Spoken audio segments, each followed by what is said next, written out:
a optar por la poesía un poco, pero en un sentido que no es La el poesía normal. musical. La poesía musical.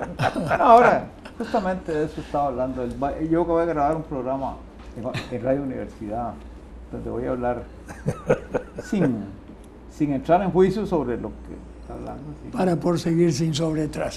Para tratar de entender por qué de pronto aparece un debate que no tiene mucho sentido en relación con este asunto. Pero no, yo justamente leyendo uno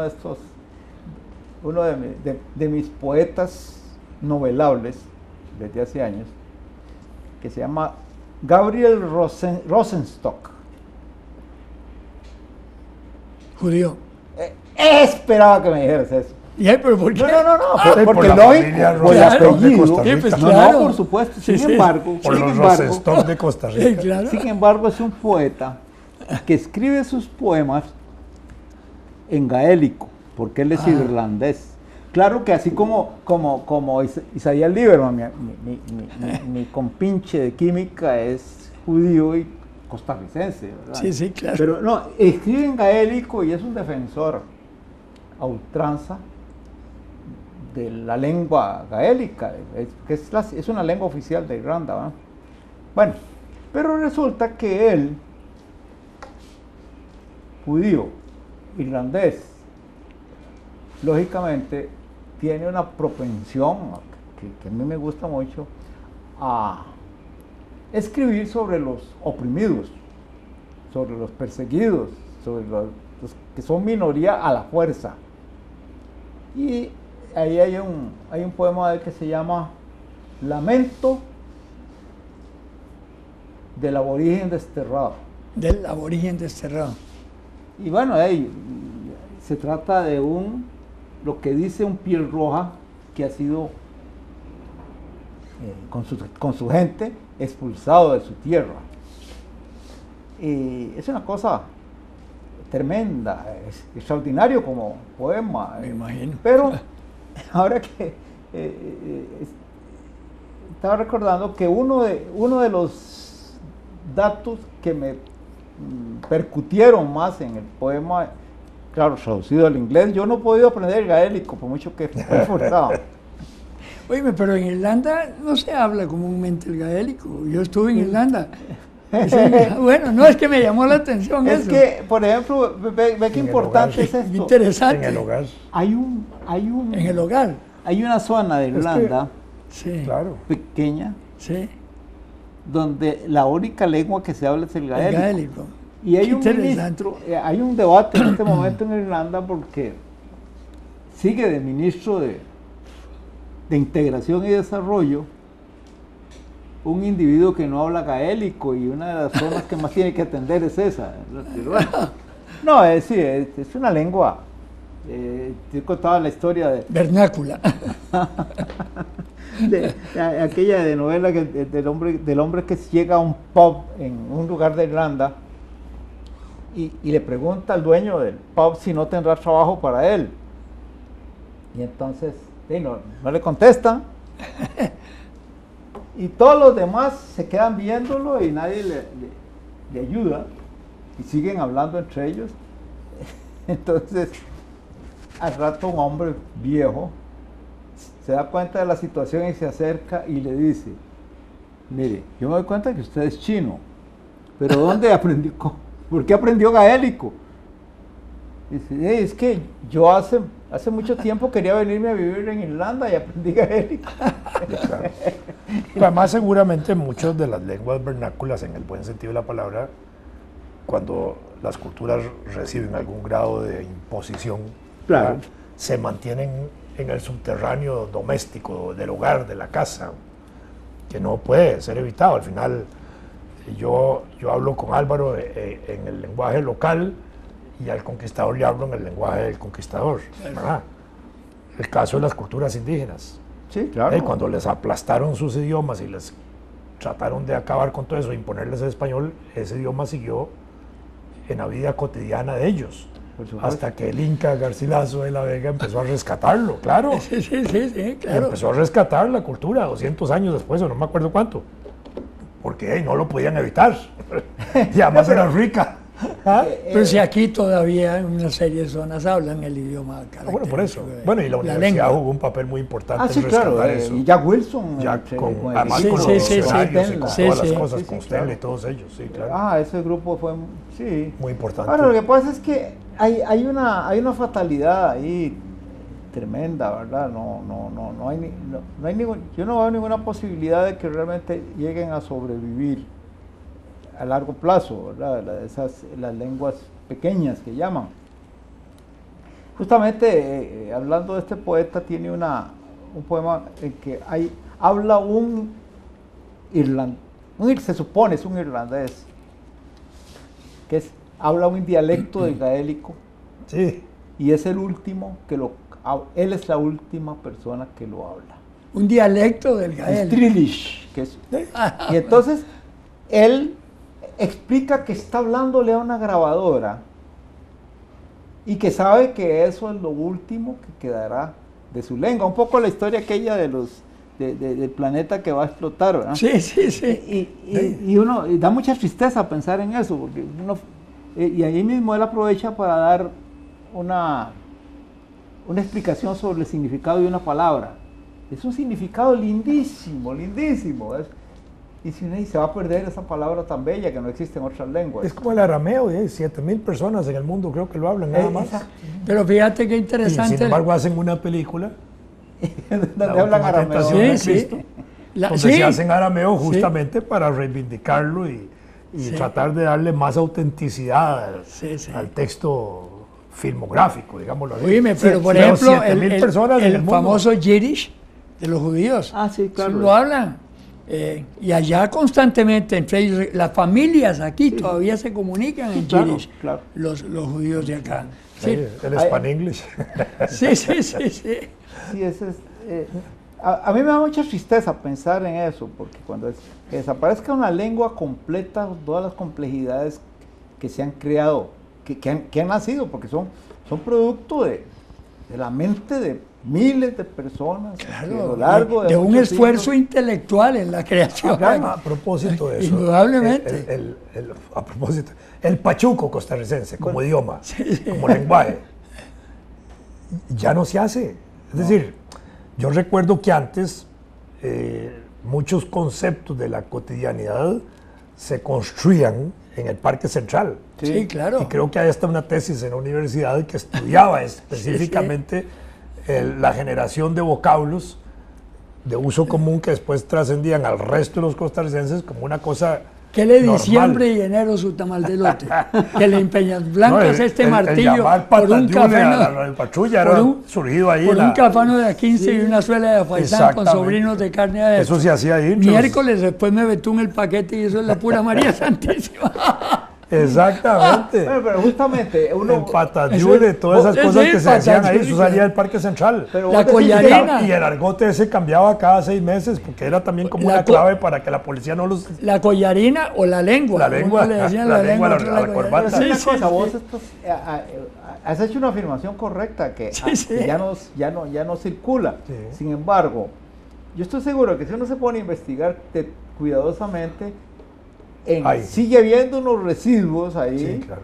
que permitirán a los lingüistas del futuro dar fe de que existió ese camino hacia la renovación Oíme, de la lengua. pero es que A mí lo que más además... me preocupa de esto son más bien las reducciones en el lenguaje que se imponen por los nuevos artefactos electrónicos donde la gente ya escribe una P y una Q para decir Sí, por qué. sí, están Y ahí creando un Ahí es lenguaje. donde empieza, digamos, a distorsionarse toda esa parte, pero ya... Pero en la escritura, ahí, Sí, en la ahí escritura. está en la escritura. Pero en el lenguaje...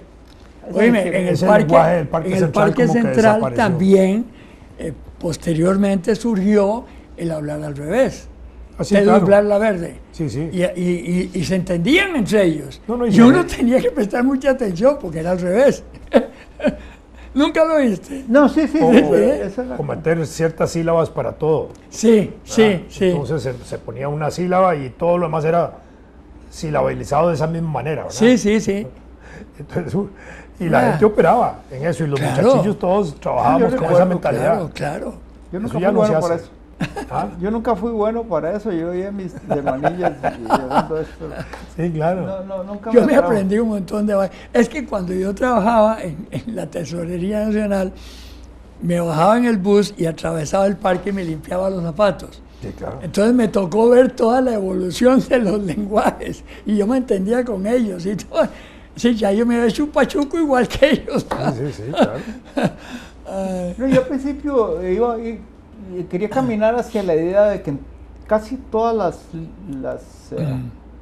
literaturas del hemisferio norte, en el hemisferio sur no sé cómo anda la cosa, el mes de octubre es visto como el mes de la penumbra, más que el invierno, y el malestar por el clima, porque eso es algo que se encuentra casi siempre. Es el mes de la indecisión, no se sabe si es invierno o verano. Bueno, pero sí, y hay todo ese fenómeno de la modificación Sí, sí. de la vegetación y todo, claro, el que en el otoño. trópico no es tan acentuada, pero que... de Es todas que el maneras, otoño es cortito, es decir. No, bueno, pero Bueno, es un cambio brutal ahí. sí, claro. Para el frío. Entonces, una de las ideas que me encontré por ahí es la de una planta que florece cada 20 años. Hay una que florece cada 100, eso es en realidad, pero esta es poética la idea. Bueno, y entonces, cuando florece, hay que mirarla y esperar que se caigan ese mismo día sus hojas, porque se pueden hacer un té con esas hojas. Hasta en una película salió eso. Pero no dura más que eso. Al anochecer ya ha desaparecido la flor. Sí. Y eso, por la idea, ocurre en octubre. Entonces, la idea es que si uno se descuida, no la ve. Es como los honguitos que yo comí ahí en el Cerro de la Muerte, que son solo del mes de septiembre, Qué raro. que alrededor de los árboles de roble. ¿Y qué? ¿Se vuela con ellos? O No, solo comer? deliciosos, ¿Ah, sí? deliciosos, sí, Ah, claro. no son. No son para volar, son para disfrutar. Te voy a Se contar una vuela. cosa. A mí una vez Aunque alguna gente puede disfrutar volando. a mí una vez me pasó esto en una conversación con una señora de la zona de Tres Ríos que trabajaba en mi casa cuando mis hijas estaban creciendo. Esta señora era muy activa, muy afable, y una gran sencillez, y yo la estimábamos mucho. Entonces, un día, mientras almorzábamos, conversábamos, y ella intervino en la conversación diciendo que ella había volado por el lado de la Carpintera. Y por supuesto, nosotros no hicimos comentarios. Era una cosa de una sencillez tan inefable que hay nada más. Era una experiencia de ella.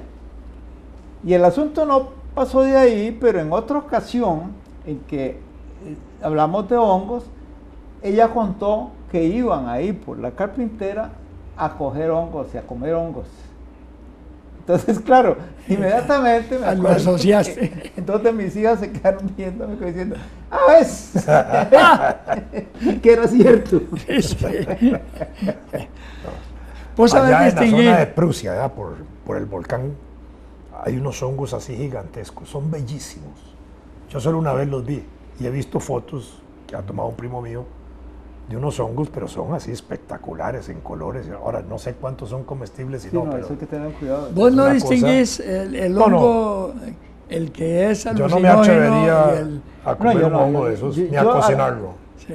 Yo distingo lo de eso. No, yo tenía un amigo que decía que era facilísimo y que él los distinguía y tal. Y cual. Pero sí, con conocimiento. Experiencia y error. Sí, tanteo y error. Sí. Ay, Pruébelo a ver si se purga o se muere. ¿no? Qué yo bueno. confío en los que están en los supermercados. Exactamente. Porque si no- Los que están en los supermercados no serán alucinógenos, que te obligan a comprar ahí.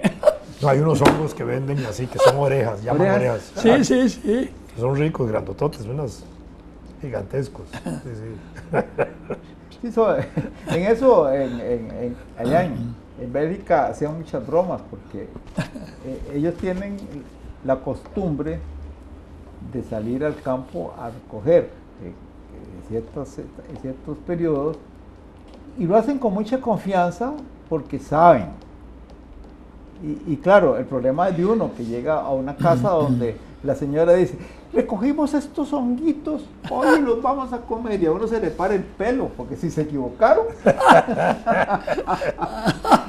Hay un cuento de Ítalo Calvino que se llama Marcobaldo, de Marcobaldo, una serie.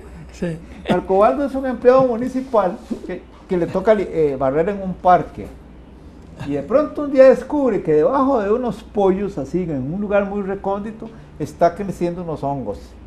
Y entonces decide que cuando estén a punto, él se va a hacer un banquete. manjar, y todos los días pasa barriendo y les tira ojo.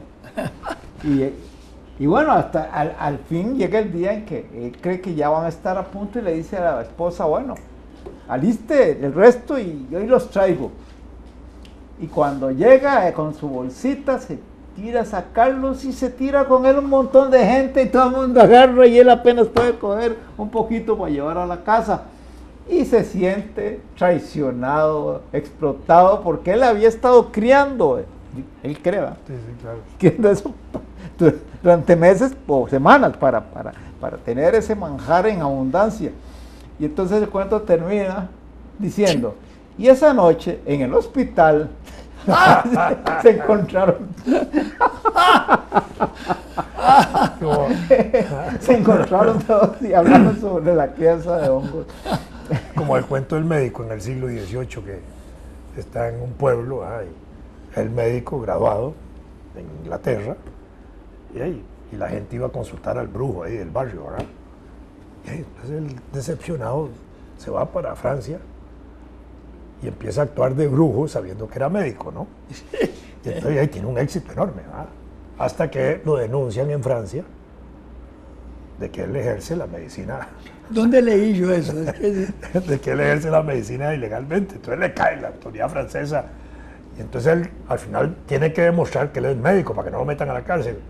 Y entonces termina el cuento diciendo, ni médico era, ni brujo tampoco. Yo lo leí en algún lado eso. Sí, es un cuento famoso. Sí. Sí, claro. Perdió todas las facultades, ni como médico ejercía, ni como brujo tampoco. Eso existe aquella película, hay una película francesa en la cual hay una comilona en una casa y son a la antigua muy groseros con los niños. Entonces este niño de la casa comete una falta y entonces lo castigan amarrándolo a una silla en el comedor, y entonces preparan toda la comida y hacen la comida con hongos. Y claro, la precaución que siempre toman es darle al gato primero, le dan al gato y se van afuera a hablar un rato con el vino en la mano y todo, y cuando vuelven al rato, pues el gato no le ha pasado nada, se había comido lo que le sirvieron, y entonces sí, ahora sí, a comer. Y se dan la gran comilona y el pobre niño ahí viendo aquello. Fue el único que se salvó. Y entonces, claro, ya termina la comida y dejan la atrocidad que están cometiendo con el niño, no les importa, y se van otra vez al jardín y siguen allá vociferando, riéndose, y de pronto el niño se queda viendo hacia abajo y les echa una gran sonrisa. El gato estaba porque muerto. está el gato patas arriba pataleando. Sí, buenísimo. Sí, claro. Lo que le pasa a esos energúmenos. Sí. La gran comilona. La gran comilona. Sí, claro. Pero a mí me sorprende que la gente en algún momento haya encontrado que los hongos se comen. Pero de eso estaba viendo por ahí la noticia de un futbolista costarricense que estaba en Tailandia, si no me equivoco. Y que, por cierto, él tuvo que parar de trabajar en su profesión por la muerte del rey de Tailandia. Sí, sí, sí. Y él le cuenta que comió alacranes. Pero claro, agrega, no los volvería a comer nunca. Sí, claro. Sí, Imagínate lo que... yo una vez me ofrecieron ahí en Ámsterdam, en Holanda, unos gusanos saliendo de un queso grandote. Yo no pude. No, Yo no pude. Y yo veía a la gente donde los chagaba. Sí, esa escena que no sé. Y yo no Yo pude. tampoco. Y eran gusanotes grandes. Es que si es el gusanillo de la guayaba no me preocupa. El de queso. No, hay un plato que... A pesar de que se alimentan de queso nada más. Sí. Hay un Y plato que deben saber rico, pero yo no me atreví. que lo comen muy usualmente, y en Venezuela lo comen mucho, que no me acuerdo cómo se llama, que son como espagueti, pero no son espagueti, son culebritas. ¿Cómo se llama eso? Lombrices. ¿Lombrices? Yo pero bueno, pues lo lombriz. no me acuerdo haberlo comido. yo. ¿cómo no? No, hombre, a mí me Pero invitaron varias veces. no son acuáticas. No sé, es que yo no sé, pero lo sirven y se ve aquella cochinada y vos ves donde están tragando y dicen, puchica, ¿cómo? Bueno, es que en ese grupo eran puros, ¿cómo se llama? Exmarinos, marinos posiblemente acostumbrados a todo eso. Cuando yo trabajaba, era el jefe de Namucar, entonces pues con los que me reunía, el CABN y toda esa vaina, es posible que fuera costumbre de ellos, ¿verdad? Pero yo veía aquella cochinada, no, ¿qué va? Nunca Por pude. ejemplo, era se comía muy frecuentemente la hueva del pescado. Sí, Que yo sí la comía y me sabía Sí, muy rico, sí, pero sí. eso era como comer caviar pobre, digamos así. Bueno, para sí. decirlo gráficamente. Sí, porque- sí, que es el Pero caviar. ese efectivamente era lo mismo. Lo mismo los huevos de las iguanas. sí, yo Eso- comí eso en mi De infancia. origen salvadoreño. Yo Acordate- comía eso como comida salvadoreña riquísima. Acordate de la pregunta aquella de que ¿dónde fue el primer lugar donde crearon ¿cómo se llama? Los huevos de pescado, el caviar. Caviar. Sí. ¿A dónde fue? Que los criaron, Sí, sí, ¿a dónde? Por que los primera vez. desarrollaron comercialmente. Sí. La gente dice que en Rusia, ¿eh? Bueno, tienen fama, pero también tienen fama los nórdicos. Sí, En Roma. Sí, probablemente que sí. los por el centuriones. esturión. Son huevos de centurión. Qué chiste más malo. Qué difícil comerse eso Huevos untadito en huevos de galleta. centurión.